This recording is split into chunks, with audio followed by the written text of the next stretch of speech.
Bismillahirrahmanirrahim.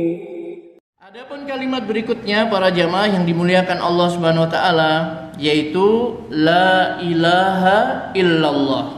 Ini adalah kalimat tauhid, ya, kalimatut taqwa dan kalimat thayyibah, ya, yang artinya adalah tidak ada yang berhak disembah, tidak ada yang berhak untuk diibadahi selain Allah, ya.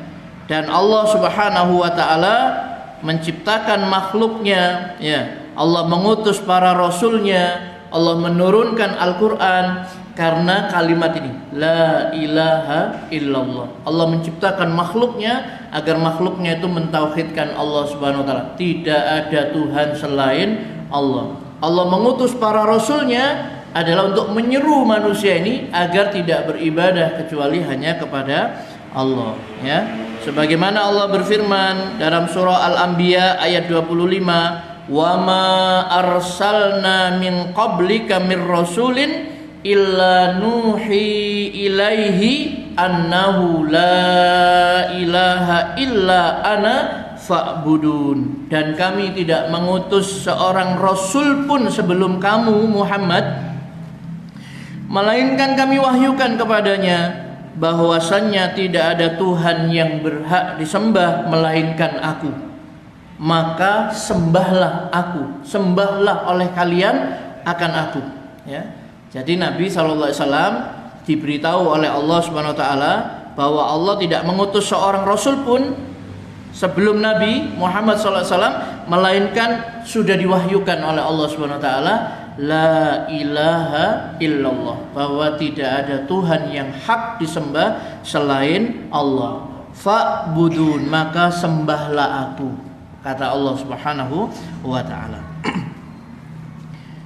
Begitu juga dalam surat An-Nahl ayat 2, Allah katakan yunazzilul malaikata birruhi min amrihi ala may yasha'u min ibadihi an anziru annahu la ilaha illa ana fattaqun. Dia menurunkan para malaikat dengan wahyu, dengan perintahnya kepada siapa yang dia kehendaki di antara hamba-hambanya, yaitu peringatkanlah olehmu sekalian bahwasanya tidak ada Tuhan yang hak melainkan aku, maka hendaklah kamu bertakwa kepadaku. Surat An-Nahl ayat 2. Bapak Ibu yang dirahmati Allah Subhanahu wa taala, inilah kalimat yang paling agung yang diajarkan oleh Allah Subhanahu wa taala kepada para rasulnya, la ilaha illallah, ya. Dan ini adalah merupakan zikir yang paling utama, ya. Sebagaimana kata Nabi, afdalu zikri la ilaha illallah. Siapa yang mengucapkan la ilaha illallah dengan penuh keyakinan, ya, dan dia menjalankan daripada konsekuensinya la ilaha illallah itu, maka dia akan masuk ke dalam surganya Allah Subhanahu wa taala. Dan siapa yang menolak kalimat ini, maka dia akan masuk ke dalam nerakanya Allah. Begitu firman Allah di dalam Al-Qur'an, ya. Jadi siapa yang menerima la ilaha illallah, dia meyakini, dia mengimani, dia mengikrarkan, dan dia melaksanakan tuntutan la ilaha illallah ini, dia akan masuk surga. Siapa saja yang menolaknya, maka dia akan dimasukkan ke dalam nerakanya. Allah berfirman di dalam surah Al-Maidah 72 dan 73, laqad kafaral ladina qalu innallaha huwal masih ibnu maryam. Sesungguhnya telah kafirlah orang-orang yang berkata sesungguhnya Allah itu adalah Al-Masih putra Maryam. Wa qala al-Masih ya bani Israil a'budullaha rabbi wa rabbakum. Padahal Al-Masih sendiri berkata, wahai Bani Israel, sembahlah Allah, Tuhanku dan Tuhanmu. Innahu may yusyrik billah faqad harramallahu alaihil jannah wa ma'wahun nar. Kata Nabi Isa, sesungguhnya orang yang mempersekutukan sesuatu dengan Allah, maka pasti Allah mengharamkan kepadanya surga, dan tempatnya adalah neraka. Wa ma lidzalimina min ansor. Sesungguh tidak ada bagi orang-orang yang zalim itu seorang penolong pun. Ayat 72 ya. Jadi Allah Subhanahu wa taala yang menegaskan dalam surat Al-Maidah 72 ini, sesungguhnya telah kafirlah orang-orang yang mengatakan sesungguhnya Allah itu adalah Isa Al-Masih putra Maryam. Padahal Al-Masih sendiri berkata, "Hei Bani Israel, sembahlah Allah, Tuhanku dan Tuhanmu." Sesungguhnya orang yang mempersekutukan sesuatu dengan Allah, maka pasti Allah mengharamkan kepadanya surga dan tempatnya adalah neraka. Tidak ada bagi orang-orang yang zalim itu seorang penolong pun. Ayat 73 Allah katakan, laqad kafarul ladina qalu innallaha salisu salasah. Sesungguhnya telah kafirlah orang-orang yang mengatakan bahwasannya Allah itu salah satu dari yang tiga. Wa ma min ilahin illa ilahu wahid. Kata Allah Subhanahu wa taala, padahal sekali-kali tidak ada Tuhan yang berhak disembah selain Rabb yang Maha Esa. Ya, ilahu wahid, Tuhan yang esa, yaitu Allah Subhanahu wa taala. Wa illam yantahu amma yaquluna la yamassannal ladzina kafaru minhum adzabun alim. Apabila mereka tidak berhenti dari apa yang mereka katakan itu, pasti orang-orang yang kafir di antara mereka akan ditimpa siksaan yang pedih. Nanti ibu-ibu bisa melihat sendiri dalam surat Al-Maidah 72 dan 73 ya. Itu adalah firman Allah SWT yang sangat tegas bahwa orang yang mengatakan Allah itu adalah Al-Masih, sungguh kafirlah orang yang mengatakan Allah itu adalah Al-Masih. Begitu juga Allah katakan sungguh telah kafirlah orang yang mengatakan bahwasanya Allah itu adalah satu dari yang tiga. Allah itu esa, satu. Ya, dan kita diperintahkan untuk apa? Mentauhidkan Allah. Mentauhidkan Allah itu apa? Mengesakan Allah. Maknanya apa? Menjadikan Allah sebagai satu-satunya ilah. La ilaha illallah. Bapak Ibu yang dirahmati Allah Subhanahu wa taala, ini kalau kita imani, kita yakini ya, kita ikrarkan kalimat ini dan kita melaksanakan tuntutan-tuntutannya. Di antaranya adalah karena kita sudah mengatakan tidak ada Tuhan selain Allah, maka seluruh amal ibadah kita hanya untuk Allah semata. Salat kita, ya, kita puasa, kita berzakat, haji, berkurban, semua, ya, itu hanya untuk Allah. Itu orang yang bertauhid. Dan itulah yang diperintahkan Allah kepada Nabi Muhammad SAW agar mengatakan kepada manusia, "Qul, katakanlah Muhammad, inna solati wa nusuki wa mahyaya wa mamati lillahi rabbil alamin." Sesungguhnya solatku, ibadahku, hidup dan matiku lillahi rabbil alamin. Maka ibu bekerja misalkan ya, merawat, mendidik anak-anak, ya, memasakkan untuk suami, mungkin mencuci baju, menyetrika, lillahi ta'ala. Niatkan karena Allah biar berpahala. Ya, bapak-bapak yang bekerja mencari nafkah untuk istri dan anak-anaknya, keluarganya, niatkan kerja itu semata-mata karena Allah Subhanahu wa taala. Maka kerjanya itu akan berpahala. Tapi kalau niatnya hanya cari duit, inginnya cuma duit saja, ya dapat itu saja. Ya. Jadi seorang itu mendapatkan sesuai apa yang dia niatkan. Sama kita belajar, kita menghadiri majelis taklim, kita silaturahim, menjenguk orang sakit, takziah, mengiringi jenazah. Semua yang kita lakukan niatkan lillah, semata-mata karena Allah. Sebagaimana ayat tadi, katakan sesungguhnya solatku, ibadahku, hidup dan matiku hanya bagi Allah. Itu la ilaha illallah. Ya. Maka orang yang seperti itu, semua amalannya karena Allah, ya, maka dia dijamin dengan surga, ya. Nabi SAW dalam hadis yang diriwayatkan oleh Imam Muslim dari sahabat Jabir bin Abdullah radhiyallahu an, dia berkata, sami'tu Rasulullah sallallahu alaihi wasallam yaqul, man laqiyallahu la yusyriku bi syai'an dakhalal jannah wa man laqiyahu yusyriku bihi dakhalan nar.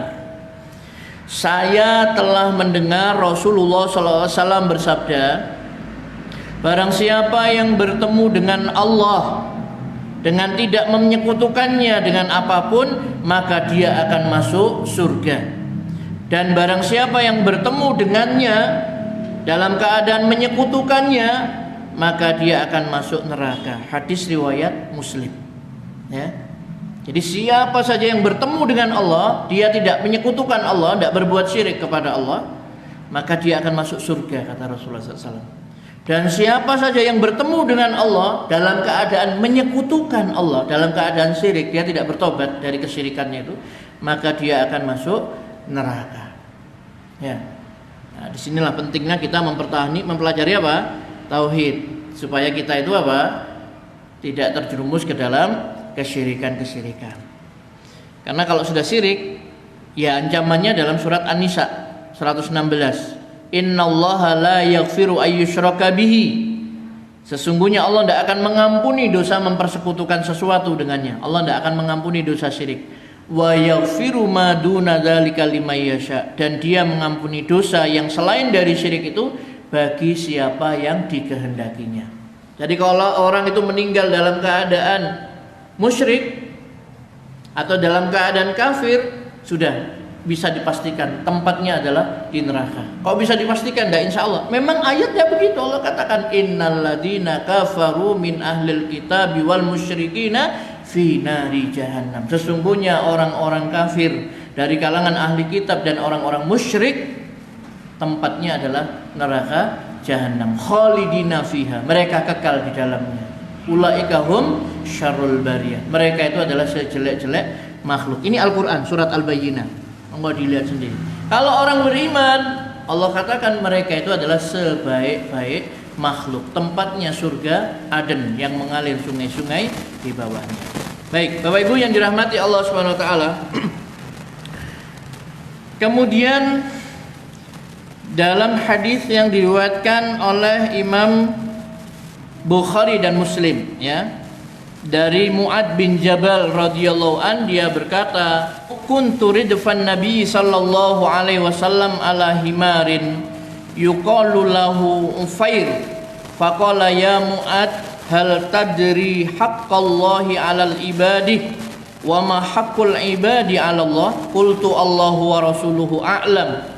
Qala fa inna haqqallahi 'alal ibad ay ya'buduhu wa la yusyriku bihi syai'an wa haqqul ibadi 'ala Allah alla yu'adziba man la yusyriku bihi syai'an. Faqultu ya Rasulullah afala ubasyiru bihin nas? Qala la tubasyirhum fayattakilu. Rawahul Bukhari wa Muslim. Kata Mu'ad bin Jabal, saya pernah duduk di belakang Nabi sallallahu alaihi wasallam di atas keledai yang bernama Ufair, ya, keledai, ya, namanya Ufair. Maka beliau bersabda, wahai Mu'ad, apakah kamu tahu hak Allah dari hambanya dan hak hambanya dari Allah? Aku menjawab, Allah dan Rasulnya yang lebih tahu. Beliau bersabda, sesungguhnya haknya Allah dari hambanya adalah beribadah kepadanya dan tidak menyekutukan sesuatu pun dengannya. Atau hendaklah dia diibadahi dan tidak boleh disekutukan dengan satu apapun. Sedangkan hak hamba dari Allah adalah dia tidak menyiksa hambanya yang tidak menyekutukannya dengan suatu apapun. Aku bertanya, wahai Rasulullah, apakah aku boleh menyampaikan kabar gembira ini kepada orang-orang? Beliau menjawab, jangan kamu beri kabar gembira kepada mereka, nanti mereka akan bermalas-malasan. Hadis ini diriwayatkan oleh Bukhari dan Muslim, ya. Jadi Nabi bertanya kepada Mu'ad, wahai Mu'ad, tahukah kamu apa haknya Allah atas hambanya dan apa haknya hamba atas Allah? Mu'ad menjawab, Allahu wa rasuluhu a'lam. Allah dan Rasulnya yang lebih tahu. Kemudian Nabi SAW mengatakan, haknya Allah atas hambanya hendaklah dia diibadahi dan tidak disekutukan dengan satu apapun. Sedangkan haknya hamba atas Allah adalah dia, Allah Ta'ala itu tidak akan mengazab seorang hamba yang tidak menyekutukannya dengan sesuatu apapun. Lalu Mu'ad ini saking senengnya dengan berita gembira ini, ingin menyampaikan kepada manusia, tapi bertanya kepada Rasulullah SAW, wahai Rasulullah, apakah saya boleh menyampaikan kabar gembira ini kepada orang-orang, pada manusia? Kata Rasulullah SAW, jangan kamu beri kabar gembira kepada mereka, nanti mereka itu akan bermalas-malasan, tidak akan bersungguh-sungguh di dalam beribadah kepada Allah Subhanahu wa taala. Nah, cuma kenapa kok ini bisa sampai kepada kita? Tadi kan tidak boleh, ya. Jangan kamu beritahukan kepada manusia, nanti mereka tidak akan bersungguh-sungguh, mereka akan bermalas-malasan, ya. Itu disebutkan, ya, para ulama menjelaskan bahwasanya Mu'ad bin Jabal ini beliau menyampaikan berita ini menjelang beliau ini mau meninggal dunia, khawatir beliau ini termasuk orang yang menyembunyikan ilmu, ya. Jadi beliau mendapatkan hadis Nabi SAW, kemudian beliau sampaikan di akhir hayatnya itu karena beliau khawatir termasuk golongan orang yang menyembunyikan ilmu. Siapa saja yang menyembunyikan ilmu kan nanti akan dikekang, ya, dengan kekang dari api neraka, ya, seperti itu. Nah, beliau khawatir, kemudian beliau sampaikan.